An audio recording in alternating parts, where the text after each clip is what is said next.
प्रिय भाई बहनों, आज हम आपको बताएंगे भगवान बुद्ध ने हरियाणा में कौन कौन से उपदेश दिए। भगवान बुद्ध ने हरियाणा में 5 उपदेश दिए हैं, जिनमें है एक महासती पठान सुत्त, दूसरा है मागंदीय सुत्त, तीसरा है संसपाय सुत्त, चौथा है महानिदान सुत्त और 5वां है रटपाल सुत्त। आज हम खाली एक सुत्त की बात करेंगे, महासती पठान सुत्त, जो भगवान बुद्ध ने कम्मासपुर, जो सोनीपत ज़िले में पड़ता है, उस गांव में दिया था। उसके बारे में जिक्र करेंगे। यह सुत्त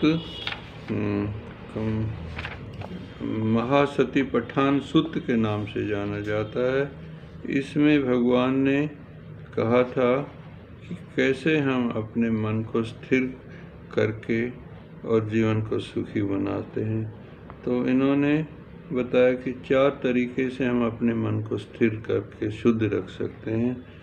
पहला है कायानुपस्सी, कि हम अपने ध्यान करें और अपने ध्यान में अपनी काया का निरीक्षण करें। ऊपर से नीचे मन को ले जाएं और शरीर के एक एक अंग में से मन को गुजार के उनमें होने वाली संवेदनाओं को देखें, समता भाव में देखें, उनके प्रति रिएक्शन नहीं करें, ना उनको अच्छा माने ना बुरा माने, केवल जाने। उनका जानना है कि जो भी संवेदनाएं आती है कुछ समय रुकती और चली जाती हैं, तो सभी संवेदनाएं अनित्य हैं। इस अनित्य भाव का अनुभव करना है। इसके लिए महासती पठान सुत्त में भगवान ने कहा कि हम एक तो काया का निरीक्षण करके इस काम को कर सकते हैं। हम शरीर के एक एक अंग में से मन को गुजारते रहें, ऊपर से सर को, चेहरे को, फिर दाएं हाथ को, बाएं हाथ को, फिर धड़ के सामने के छाती के हिस्से, फिर पेट के हिस्से को, फिर नीचे के अंगों से लेके फिर पीछे पीठ को और कमर को देख के फिर पूरे दाएं पैर में से पूरा मन ऊपर से नीचे तलवे तक गुजारते हैं। फिर वापस आके फिर बाएं पैर में से मन को ऊपर से जांघ से और नीचे तलवे तक गुजार के इस प्रकार हम अपनी काया का निरीक्षण करके उस पर होने वाली सारी संवेदनाओं को देखते हैं। इसको कायानुपस्थिति कहा गया है। इसमें आनापान पर्व है। भिक्षु किस प्रकार काया में कायानुपस्थिति होकर गुजरता है। भिक्षु, यहाँ एक भिक्षु किसी एक एकांत स्थान में जाकर स्मृतिमान होकर बैठ जाता है कि वह सीखता है कि मैं काया के संस्कार को शांत कर सांस लूँगा, मैं काया के संस्कार को शांत कर सांस छोड़ूंगा। वह हर एक सांस के प्रति जागरूक होकर उसको आता हुआ देखता है पूरे को और उसको जाता हुआ देखता है। तो वह कायानुपस्सी होता है।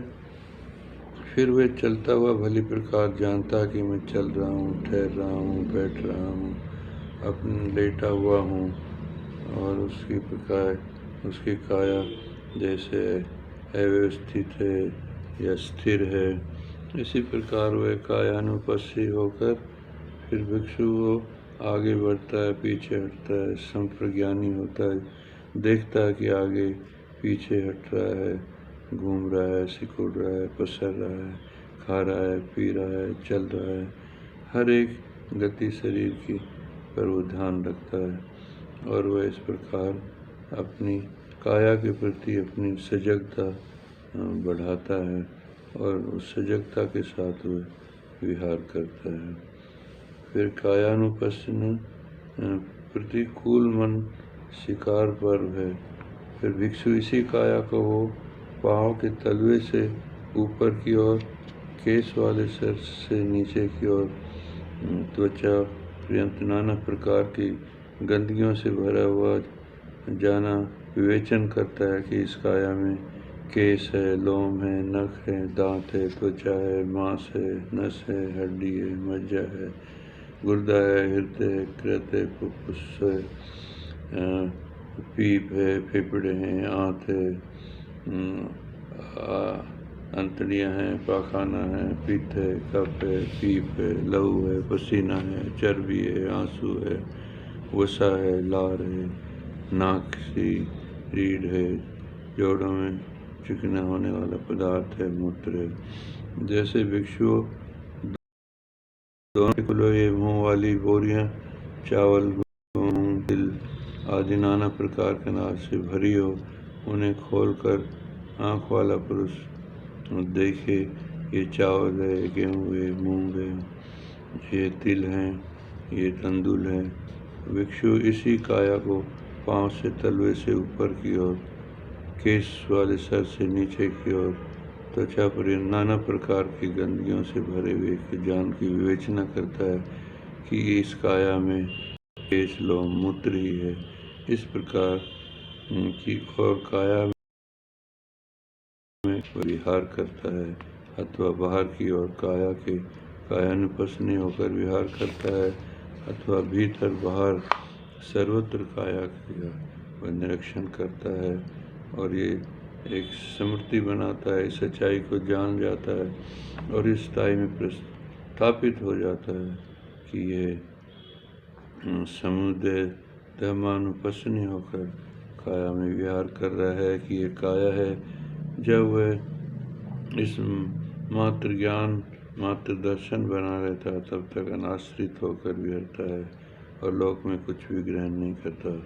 इस प्रकार भी कोई भिक्षु काया में कायानुपस्सी होकर विहार करता है। ये भगवान ने काया के बारे में बताया है।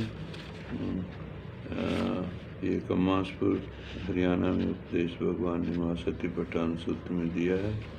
हम इसमें आगे का भाग दूसरे भाग में बताएंगे। आगे का आपका मंगल हो, आपका भला हो।